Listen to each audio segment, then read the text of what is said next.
শুধুমাত্র এই একটা ভুল সিদ্ধান্ত যেটা হয়তো সম্পূর্ণ পাকিস্তান ক্রিকেট বোর্ডকে শেষ করে দিতে চলেছে।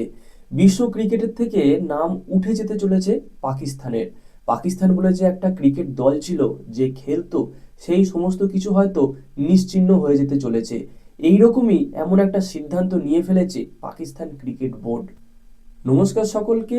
আর এই ভিডিওতে আমরা এই বিষয়টা নিয়ে আলোচনা করব যে কি এমন সিদ্ধান্ত নিল পাকিস্তান এবং তারপরে আইসিসি কি জানালো পাকিস্তানকে।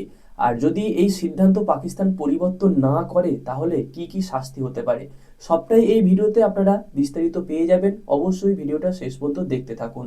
তো এই সিদ্ধান্তটা পাকিস্তান গতকাল নিয়েছে যে তারা আইসিসি টি-20 ওয়ার্ল্ড কাপ 2026 ভারতের বিরুদ্ধে খেলবে না। অন্যান্য ম্যাচগুলো খেলবে কিন্তু ভারতের বিরুদ্ধে তারা খেলবে না, বয়কট করতে চলেছে। পাকিস্তান ক্রিকেট বোর্ড এই বিষয়টা তাদের সোশ্যাল মিডিয়া সাইট থেকে আপলোড করে, যে বিষয়টা আমি গতকালই আপনাদের সঙ্গে শেয়ার করেছিলাম। তো এখন কথা হলো, এই রকম সিদ্ধান্তের কারণ কি পাকিস্তান ক্রিকেট বোর্ডের? কারণটা আর কিছুই নয়। গতকাল আরেকটা খেলা ছিল ভারত পাকিস্তানের, যেটা হলো আইসিসি আন্ডার-19 বিশ্বকাপ 2026, যেখানে কোয়ার্টার ফাইনাল খেলতে নেমেছিল ভারত এবং পাকিস্তান। আর সেখানে মোটামুটি খেলাটা কিন্তু পাকিস্তানের দিকেই পাল্লা ভারী ছিল, কিন্তু হঠাৎ করে ভারত ম্যাচটা ধরে নেয় এবং শেষ পর্যন্ত 58 রানে জয়লাভ করে ভারত। এবং বিশ্বমঞ্চে আবারও একবার ভারত পাকিস্তানকে হারিয়ে দেয়। আবারও একবার লজ্জায় মুখ লুকাতে হয় পাকিস্তানের ক্রিকেটার সহ সকল পাকিস্তান সমর্থকদের। তো এরপরেই পাকিস্তান ক্রিকেট বোর্ড এই সিদ্ধান্তটা নেয় যে এই বছর টি-20 বিশ্বকাপ তারা খেলবে ঠিকই, কিন্তু ভারতের বিরুদ্ধে নয়। আর এই খবরটা পাওয়া মাত্রই আইসিসি পাল্টা চিঠি দেয় পাকিস্তান ক্রিকেট বোর্ডকে। আইসিসি সেখানে এইটাই বলে যে নির্ধারিত কোনো ম্যাচ নির্বাচন করে খেলা যাবে না, যে আমি এই ম্যাচটা খেলবো ওইটা খেলবো না। খেললে তোমাকে সবটাই খেলতে হবে, না খেললে খেলতে হবে না। আর যদি তোমরা না খেলো তাহলে তোমাদের কঠিন শাস্তি হতে পারে। কি কি শাস্তি হতে পারে এইটাই এবার তোমাদের বলবো।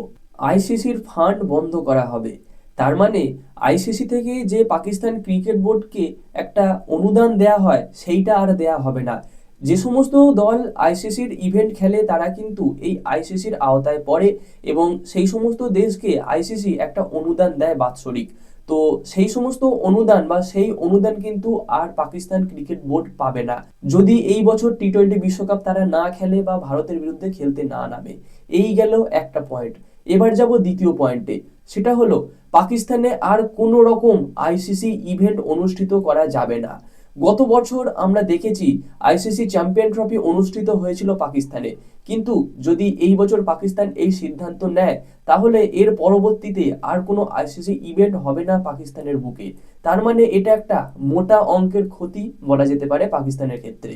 এবং 3 নাম্বার যে পয়েন্টটা সব থেকে সেটা গুরুত্বপূর্ণ পয়েন্ট, সেটা হলো আইসিসির পূর্ণ সদস্য পদ থেকে বাদ দেয়া হবে বা স্থগিত রাখা হবে।